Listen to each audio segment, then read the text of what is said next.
Hello everyone, I'm Sneha. I'm back on my YouTube channel Storyteller. So I was reading out to you a very different story which is based on true event. It's known as The Story of a Shipwrecked Sailor by Gabriel Garcia Marquez. Now I do believe that you all have listened to the first part of it. If you haven't listened to it yet, I would really suggest you to listen to the first part so that you can relate to the one which I'm going to read out today. And if you have listened to it, I do appreciate and keep liking, sharing, and do subscribe to my channel. At 3 in the morning on the 24th, the Caldas weighed anchor at Mobile, bound for Cartagena. We were all happy to be going home, and we were all talking about gifts. Chief Gunner Mate Miguel Ortega seemed happiest of all. I don't think another sailor was very prudent as Miguel Ortega. During his 8 months in Mobile, he hadn't squandered a dollar. All the money he got, he invested in presents for his wife, who was waiting for him in Cartagena. As we boarded that morning, Ortega was on the bridge talking about his wife and children, which was no coincidence because he never talked of anything else. He had a refrigerator, an automatic washer, a radio, and a stove for them. 12 hours later, Ortega would be stretched out in his bunk, dying of seasickness, and 24 hours later, he would be dead at the bottom of the sea. When a vessel weighs anchor, the order is issued. Servicemen personnel to your station. Everyone is supposed to be remain at his station until the ship has left port. Standing quietly at my station, in front of the torpedo tubes, I watched the light of Mobile fade into the mist, but I wasn't thinking of Mary. I thought about the sea. I knew that on the following day, we would be in the Gulf of Mexico, and at that time of year, it was a dangerous route.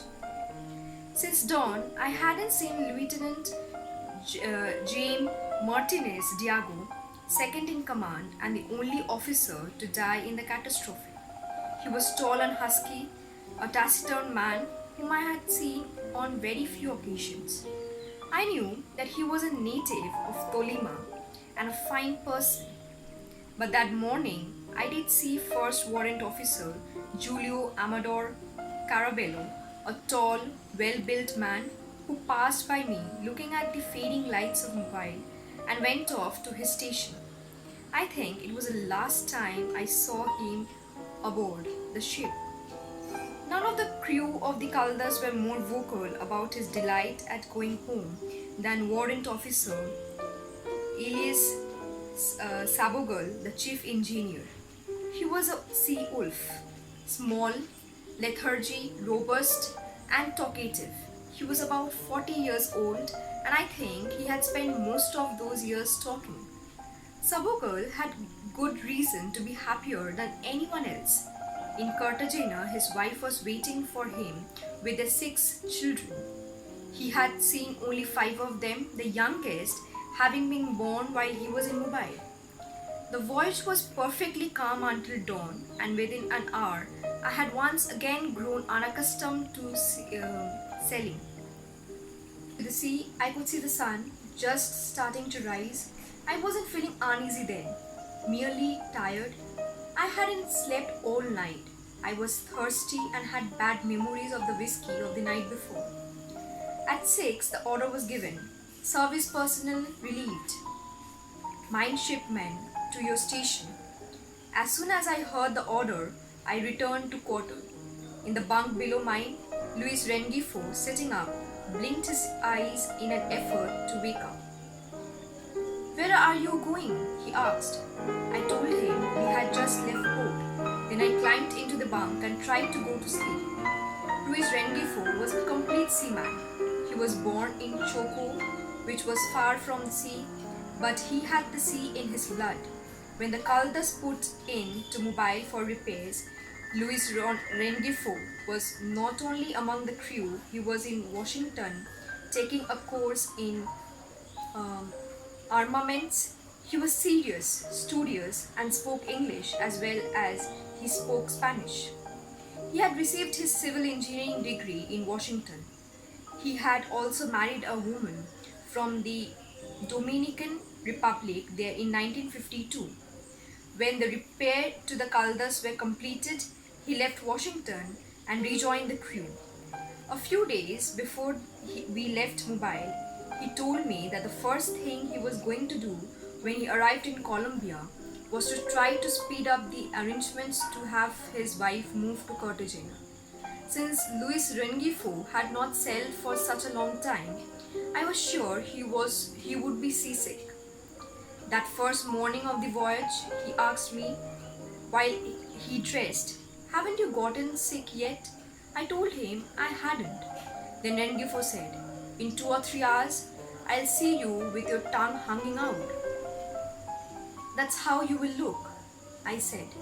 "The day I'm sick," he replied, the sea will get sick." Lying in my bunk, trying to coax myself to sleep, I remembered the storm. My fears of the night before were rekindled. Worried again, I returned to where Luis Rengifo was dressing and said, "Be careful now. Don't go letting your tongue punish you." "We are in the Gulf now," one of my mates said when I awoke for breakfast on February 26. The day before, I had felt a little apprehensive about the weather in the Gulf of Mexico, but the destroyer, although it was rolling a little, said slide along smoothly. I was happy that my fears had proved unfounded, and I went up on decks. The coastline had disappeared, only the green sea and the blue sky stretched out ahead. Nevertheless, Miguel Ortega, pale and sickly looking, was seated in the middle of the desk, struggling with seasickness. I had started something earlier, while the lights of Mobile were still visible, and for the last 24 hours, Ortega had not been able to stand up, despite the fact that he wasn't a novice seaman. So, in my next video, I'm going to read from where I have left today. Till then, please do listen to the 2 previous parts of this story so that you can relate to the part which I'm going to read in my next video. And as I have said before, keep sharing my video, and please do give comment that how you are liking this new story, and if you have really got any suggestion for me, do write it down in the comment box below, and the links of the other 2 previous videos are going to be there in my description box. Thank you.